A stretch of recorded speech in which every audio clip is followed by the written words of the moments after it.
Hello student, आज हम आपकी हिंदी सेकंड स्टार्ट करेंगे जो कि आपकी व्याकरण है। तो व्याकरण का हमारा फर्स्ट जो टॉपिक है भाषा, लिपि और व्याकरण, आज हम इसका अध्ययन करेंगे।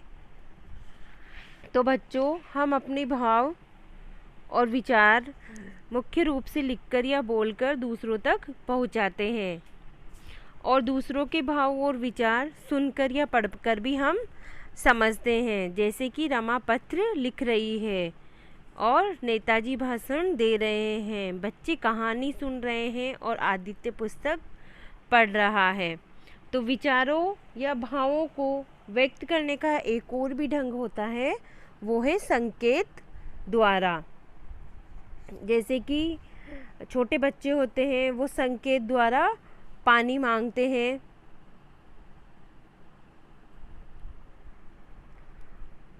और सिपाही हाथ से यातायात रुकने का संकेत करता है, तो हम समझ जाते हैं कि हमें रुकना है।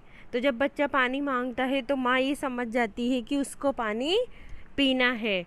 तो भाषा हमारे लिए बहुत अहम है। भाषा शब्द संस्कृत भाषा की भाष धातु से बना है, जिसका अर्थ होता है बोलना या प्रकट करना। अतः भाषा का शाब्दिक अर्थ अपने भावों या विचारों को कहना या व्यक्त करना होता है। अब है हमारी भाषा। तो भाषा होती है भावों और विचारों के आदान प्रदान के समर्थ माध्यम को ही भाषा कहते हैं।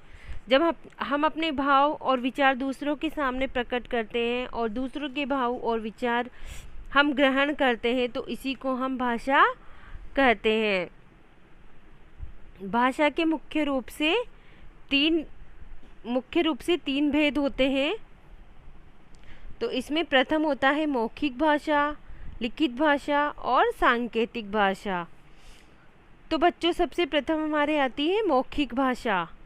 मौखिक भाषा वह होती है जिसमें हम अपने भावों और विचारों को दूसरे के सामने बोलकर प्रकट करते हैं। यही क्या होती है? मौखिक भाषा होती है। और यह भाषा मौलिक या प्रारंभिक भाषा होती है। बच्चा लिखने से पहले ही अपनी मातृभाषा का प्रारंभिक रूप सीख जाता है, वह बोलने और समझने लगता है। तो लिखना कब सीखता है? वो बाद में सीखता है। और पहले बच्चा क्या सीखता है? बोलना और समझना सीखता है। तो हमारे दैनिक जीवन में अधिकांश कार्य इसी भाषा का होता है। कौन सी भाषा का होता है? हमारे जीवन में अधिकांश कार्य मौखिक भाषा का होता है। जैसे कि हम कहानी सुनते हैं, कोई हमें कुछ कहता है वो सुनते हैं, तो सब किस में आते हैं? मौखिक भाषा के अंदर ही आते हैं।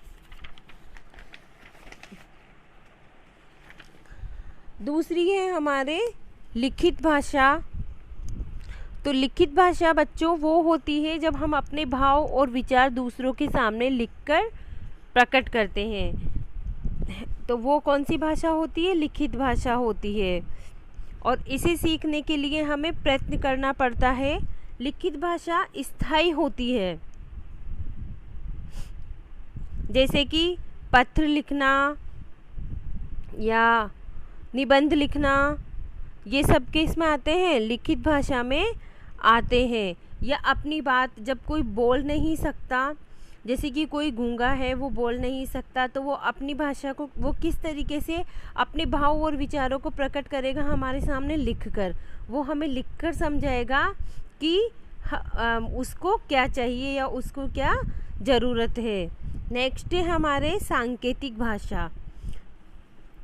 भाषा का वह रूप जिसमें हम अपने भाव और विचारों को केवल संकेतों से समझते हैं या प्रकट करते हैं, उसे सांकेतिक भाषा कहते हैं। इस भाषा का प्रयोग प्राय मुख, बधिर तथा युद्ध स्थलों में किया जाता है। तो मुख होता है जो बोल नहीं सकता, वो किस प्रकार हमें समझा सकता है? संकेत द्वारा भी हमें वो समझा सकता है। आगे आपके आती है हमारी लिपि। तो लिपि होती है भाषा को लिखने के लिए बनाए गए संकेत चिन्हों की व्यवस्था को लिपि कहते हैं। तो भाषा को लिखने के लिए कुछ विशेष नियम बनाए गए हैं और उन संकेतों को चिन्हों द्वारा व्यक्त किया गया है, तो उसी व्यवस्था को लिपि कहते हैं। व्याकरण है भाषा के शुद्ध रूप और सही प्रयोग का ज्ञान कराने वाले शास्त्र को व्याकरण कहते हैं। जब हम हमारी भाषा को शुद्ध रूप से लिखते हैं और समझते हैं, प्रत्येक भाषा के अपने कुछ नियम होते हैं, इन नियमों का ज्ञान हमें व्याकरण से प्राप्त होता है। भाषा की शुद्धता बनाए रखना ही व्याकरण का कार्य है। तो भाषा के शुद्ध रूप और सही प्रयोग का ज्ञान कराने वाले शास्त्र को हम क्या कहते हैं? व्याकरण कहते हैं। आगे है हमारे राष्ट्रभाषा। तो हमारी जो राष्ट्रभाषा है वो हिंदी है और हमारी जो राजभाषा है वो भी हिंदी है, इसी ही हमारी राष्ट्रभाषा कहते हैं। और हमारी जो हिंदी भाषा है उसकी लिपि कौन सी है? देवनागरी लिपि है। आगे आपके प्रश्न दिए हैं मैंने कुछ, तो इन प्रश्नों को आपको करना है। पहला प्रश्न है, भाषा किसे कहते हैं?